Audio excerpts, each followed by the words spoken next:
Welcome back to my channel, everyone. Thank you for joining me. My sincere apologies for not uploading any media in recent months. This year has literally run away with me with lots of perfume projects going on, which I can't wait to share with you. But for now, what I want to do is do a brief overview on a fragrance which I was introduced to in the 90s. And at the time, it was one which I felt might have been a little too mature for my tastes at the time. I have revisited it over the years and owned a few different bottles and different iterations.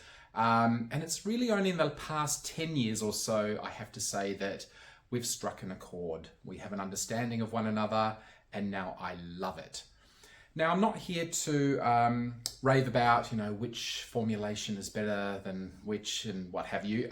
Instead, I'm going to cast a light on the current formulation of Ungaro Pour l'Homme 3, number 3. It has had many reformulations over the years to keep in line with IFRA regulations. I feel that this one in particular, the modern one, which you can easily recognize with the big golden letters on the front here, it is sensational in its own right. Of course, the Ungaro purists will be like, oh, it doesn't smell the same. It probably doesn't smell the same. It smells somewhat the same as I recall, but this fragrance is in fact a brilliant scent that I think any guy should probably add to his perfume wardrobe. When I say any guy, there is a caveat to that, which I'll get back to later. Now, for those of us who aren't really aware of Ungaro and his achievements, Emmanuel Ungaro was the son of a tailor who fled Italy during the fascist regime and moved to France.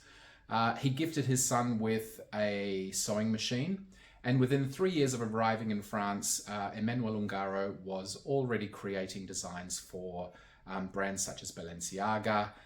Later went on to work with Courrèges, I can't pronounce that properly, anyway, and a myriad of other designers. And it was really in the 70s he began to hit his stride. He worked with a group of other designers such as Pierre Cardin, with Paco Rabanne, and collectively they were known as futurist kind of fashion designers. They were really tapping into a futuristic look in their clothing, and he sort of was put on the map with that sort of work. And it was in the 80s that he really became a household name. His interpretations of women's wear were incredible in an age where it was all big shoulder pads and what have you. And I myself am a fan of his menswear. So back in 1992, when I was a struggling poor art student, the first money I'd earned, I actually invested in a jacket, one that I saw in a shop 1.5 kilometers from where I am right now. And I loved it to bits and I purchased it. I wore it for, I can't tell you how many years. In fact, I can. For 30 something years, I'm wearing it right now. And the jacket is by Ungaro. So, yes, I've worn it to death. It probably doesn't button up as well as it used to. Don't be so judgy. But the point is, the quality and the craftsmanship of Ungaro's designs are second to none. And the same has to be said for his fragrances. Now, Ungaro Pour l'Homme 3, this one in particular has been described in the fragrance sphere as dark as Dracula's drawers, And it is. It's got a wonderful, dark, rich complexity to it, which I kind of try and hunt out in fragrances. There's a time to have your fresh, lightweight ones, and there's a time to have your heavy-hitting, punchy ones. Now, for a scent that was originally launched in 1993, I feel it really borrowed from the late 80s powerhouse fragrances, those really ultra-masculine fragrances, but with a lovely kind of sensitive, I guess, ribbon meandering through it. Pour l'Homme 3 is wonderful. It's got a really interesting opening, including vodka as a note. And there aren't that many scents that use vodka in it, but this one, depending on the weather, depending on, how warm my skin is, I really feel that vodka note come to the front. It sort of lends a crisp, slightly aromatic, herbaceous feel to it. But also in the flight, there's lavender, there's sage, there's even mahogany, which lends a nice warmth that presses up from below. Rose, jasmine, lily of the valley. There's also sandalwood, oak moss. It's lovely and mossy as well. There's patchouli, cedar, vetiver. There's a lot of notes in here that give it a wonderful, rich complexity. Now, some people have kind of likened it to the likes of Chanel Anteos, which I get. It sort of has that same density to it. But pour l'homme, should I say, this one in particular I find is a bit more fougere than some of those others that it's been likened to. It's got a wonderful fougere aspect, that barbershop feel that we love.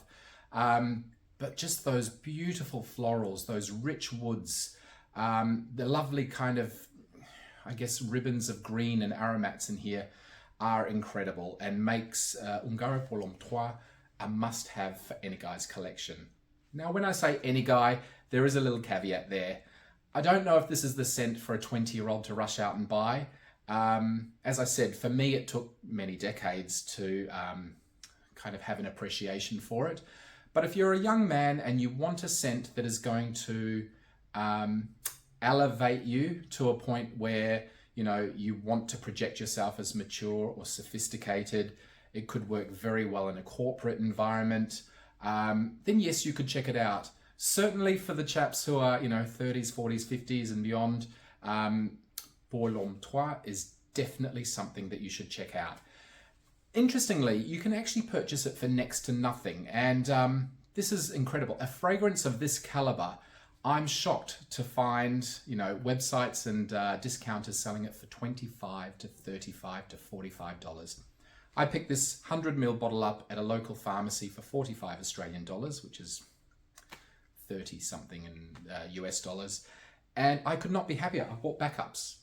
This particular reformulation, I do not want to be bereft of in the future. And I have a feeling that it will actually even improve more with maceration over the years. So I'm going to make sure at that price, I'm going to stock up on a couple of extras.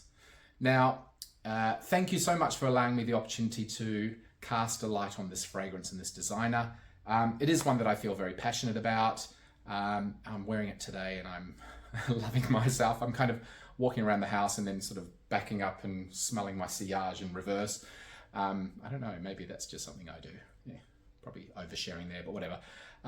Thank you again for joining me. It won't be long before I update more media shortly, so thank you for sticking with me. And take care till next time. We'll see you then.